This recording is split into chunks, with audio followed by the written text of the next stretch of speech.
Jacob White and Paul Archer had been unemployed for 2 months. It was a difficult time for manual workers like Jacob and Paul in the UK, and work was becoming incredibly hard to find. For the past 2 months, their schedule had consisted of waking up at 8 a.m, looking for any type of employment until 6 p.m, and then heading to their local pub for a few drinks before returning home.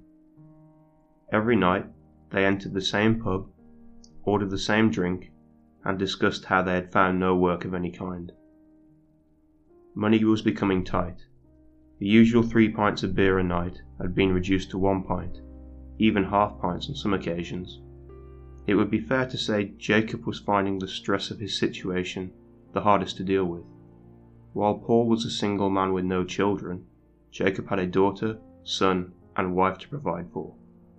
Food was no problem, but his children were beginning to miss out on field trips at school. Their clothes drawers were rapidly filling up with cheap rags from the charity shops to replace the old ones, and it had been a long time since him and his wife had spent an evening out together. It was 6:30 in the evening on a particularly rainy night when Jacob and Paul were enjoying their evening drink. Jacob sat glumly staring at his half-full pint glass, while Paul browsed the local newspaper. "That old fuck whose roof we repaired a few months ago has bit the dust," said Paul in a slightly bemused tone. Jacob slightly lifted his head up, indicating he didn't quite hear what Paul had just said. "Mr. Forrest, the owner of that mansion? He's dead," said Paul more clearly. "I think that was the last job we worked on, fixing his piece of shit roof." Paul took a quick gulp of his pint glass. "I never liked him, if I'm honest. All that money, all those possessions, lived alone, no close family, and yet he didn't share a penny with anyone." Paul leaned forward towards Jacob and continued his rant while pointing his finger at the paper which lay flat on the table in front of him. "It says here he plans to have all his family heirlooms buried with him. Thousands of pounds worth, thousands of pounds, lying next to that rigid old corpse, while we're here struggling to gather enough pennies for another drink." Paul slumped back into his chair, exhaling. He was somewhat relieved to get that off his chest, although he was still clearly angered. Jacob kept his eyes fixed on his pint, and said coldly, "Then why don't we take it?" Paul lifted his eyes up at Jacob, with a look of confusion and worry. "You mean grave robbing?" said Paul cautiously. "Why not?" questioned Jacob. "We've been unemployed for too long now. We've tried to play the system, and it's got us nowhere."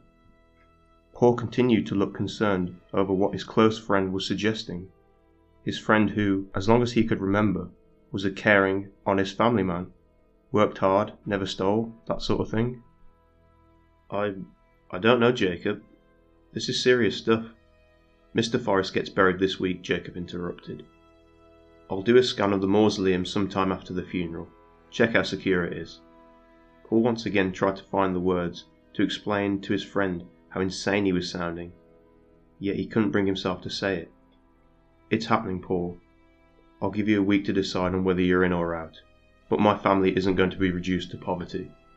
Jacob, clearly agitated, gulped down the last quarter of his pint and slammed the glass back onto the table. He swung his coat over his left-hand shoulder and quickly made his way out of the pub, leaving Paul speechless to what he had witnessed. A week had passed, and once again Jacob and Paul had had no luck finding any work. However, for the first time, Paul's interest in employment had been eclipsed by the conversation he had with Jacob. He couldn't stop rerunning the entire night in his head, and was strangely beginning to warm to the idea of robbing Alexander Forrest's grave, a feeling he wanted to banish. It was 6:30 p.m, exactly a week after their conversation. Paul was sitting alone in the pub, without his usual pint due to his lack of funds, waiting for Jacob. Suddenly, Jacob hurried in through the front door. He approached the table Paul was at, but neither sat down nor took his jacket off, indicating he wasn't staying. "Tomorrow night, Paul, are you in?" Jacob questioned in a somewhat frustrated tone. Paul nodded. He was reluctant, but felt he had no choice. "The mausoleum is pretty insecure, nothing a few good tools won't be able to break into. It's a simple job. We break in, grab the stuff, and leave. Paul remained silent. We'll meet at 10 p.m. tomorrow night, opposite the graveyard. I'm sorry I can't stay, Paul, but I promised my kids I would be home early to read to them before they go to bed. I'll see you tomorrow. With that, Jacob hurried out of the pub. He was in a slightly more cheery mood knowing Paul had agreed to his plan. Paul, however, was only more nervous. It was 9:58 p.m. the following night. Jacob stood opposite the graveyard, holding a toolbox and 2 large burlap sacks, waiting for Paul. It was the coldest night of the year so far. Fog was covering the streets around them, and despite his woolly hat, gloves, scarf, and large overcoat, Jacob was still feeling the bitter cold against his bones. Out of the distance came Paul. However, due to the lack of lighting in the area, it took a while for Jacob to realize he had arrived, until he was only a few feet away. They greeted each other and set off towards the graveyard. The night was eerily quiet. There were no sounds of cars or animals, and only the sounds of the footsteps of the 2 men could be heard. Silence was beginning to grow, and Paul chose to break it in the worst possible way. I heard Forrest was a bit of a dark character, you know. The landlord at the pub used to know him. Said he dabbled in the supernatural, talking to the dead, Ouija boards and all that. Jacob chose to ignore Paul. He suspected he was attempting to unnerve him before they robbed Mr. Forrest's grave, in the hope he would call it off. Jacob knew Paul had been uncomfortable with the idea ever since he suggested it. He had known Paul for far too long to think he wouldn't be shit scared of an idea like this. Superstitious old bastard, Jacob responded. As Paul and Jacob approached the graveyard, they both noticed that the padlock, which usually secured the area after 5 p.m, was not on, leaving the old rusted gate slightly ajar. Jacob reluctantly pushed open the gate. It let out an eerie creak, which echoed through the night, as the 2 men stepped foot in the frosty path that ran throughout the graveyard and out of sight. Are you sure we want to go through this, Jacob? Said Paul nervously. I mean, work will come around eventually. It always does, right? We don't need to lower our standards to... Shut up, Paul, Jacob snapped. I've not come this far tonight to be convinced by some whiny claims or put off by your stupid stories you heard at the pub. The plan is going through. If you don't want to be here, then fuck off home. Paul looked down dejected. It was clear now that nothing was turning Jacob away from robbing Forrest's grave. He decided to continue, despite being unable to shake the horrible feeling he'd had since the plan was discussed. The 2 men approached the mausoleum. Paul studied its condition as Jacob searched the toolbox for a crowbar. Despite the funeral only being a few days ago, the walls looked slightly aged, and the usual grass that grew around the tombstones had grown shorter and thinner around the mausoleum. This only reinforced his suspicions. Paul looked down from the mausoleum and noticed that Jacob was wrenching away the stone ceiling. After 3 attempts, the stone panel finally began to fall away from the structure. Jacob quickly grabbed the panel and pushed it aside, leaving a small enough gap to allow the 2 men to squeeze through. Should make sealing the thing a bit easier, Jacob remarked. Jacob reached into his toolbox and retrieved a flashlight. He flicked it on as he entered the mausoleum, with Paul following behind. The light from the flashlight illuminated the golden jewellery and precious ornaments that littered the mausoleum, with the stone coffin lying in the centre, draped in fine silk sheets with the initials A.Q. Forrest finely sewed into them. Jacob wasted no time quickly grabbing and throwing whatever he could get hold of into his burlap sack, while handing Paul the other one, expecting him to do the same. As Paul began to reluctantly throw ornaments into the sack, he noticed 3 candles, each positioned on one wall in the mausoleum. He drew his lighter and lit all 3 of them, illuminating the surroundings. For the first time that night, Jacob smiled at Paul, hoping that he was finally coming around to the benefits of their plan. As the 2 of them finished taking up whatever they could get hold of, the mausoleum suddenly grew colder. It was already below 0 outside, but the temperature had suddenly plummeted.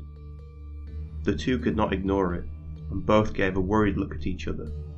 Jacob quickly brushed it off as nothing, but Paul couldn't. Paul suddenly shot up in terror. Jacob looked over and noticed he had frozen in position, dead still, not even moving his eyes. "Can you hear that, Jacob?" he questioned nervously. "What?" Jacob responded in a somewhat frustrated tone. "That whispering.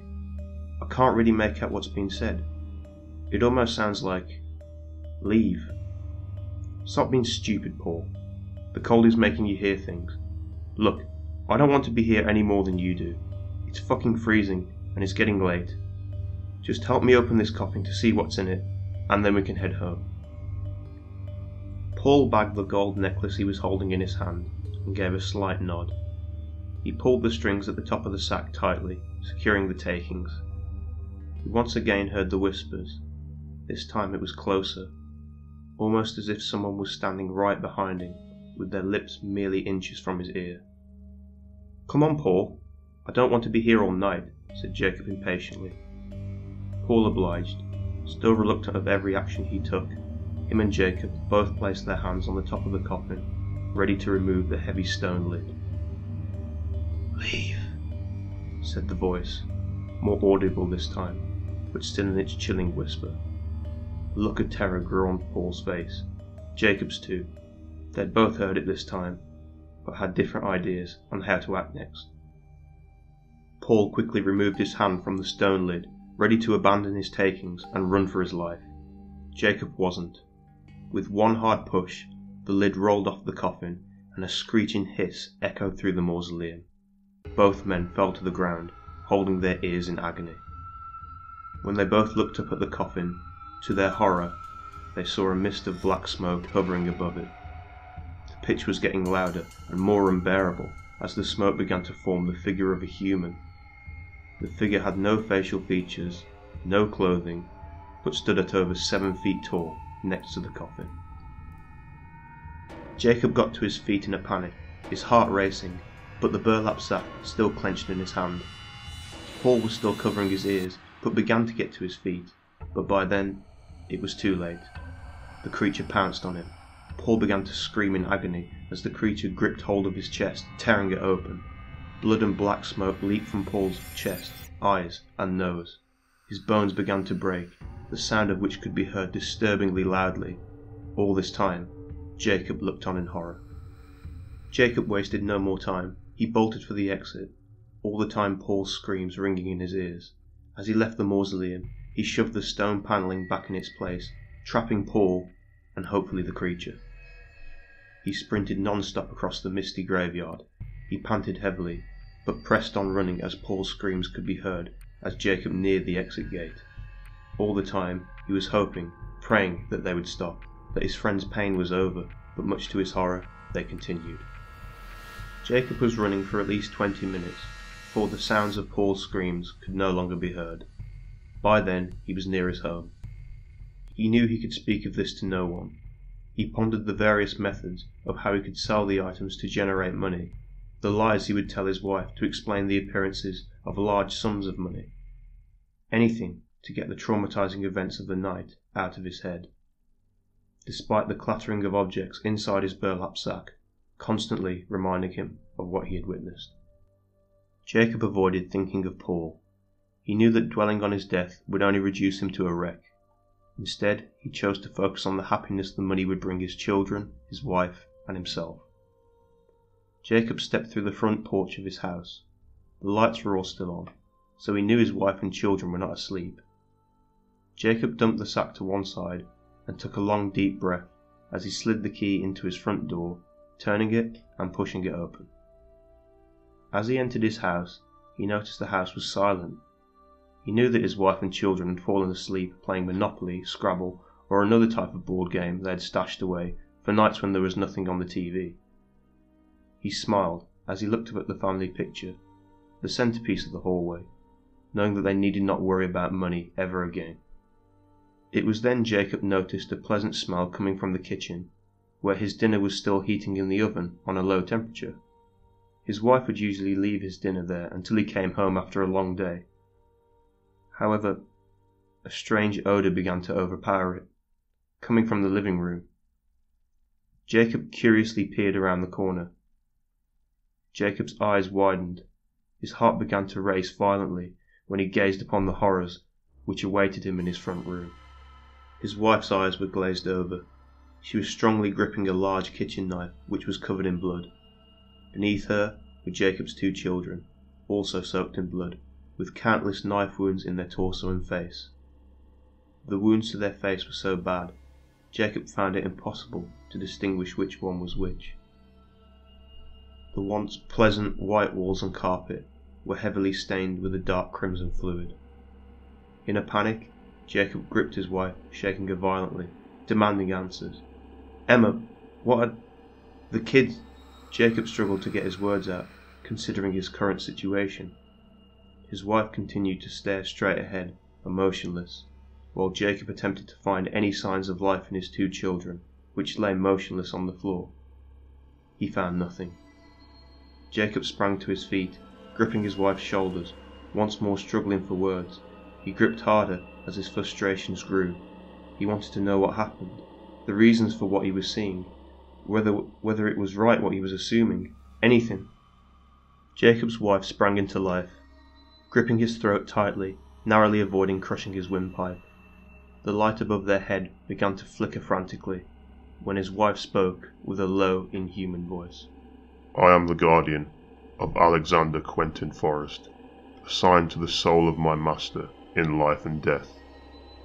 For the act of defiling my master's grave and daring to handle his body out of your own greed, you will endure the ultimate punishment." The creature's grip tightened around Jacob's throat. He struggled to do anything to weaken its grip.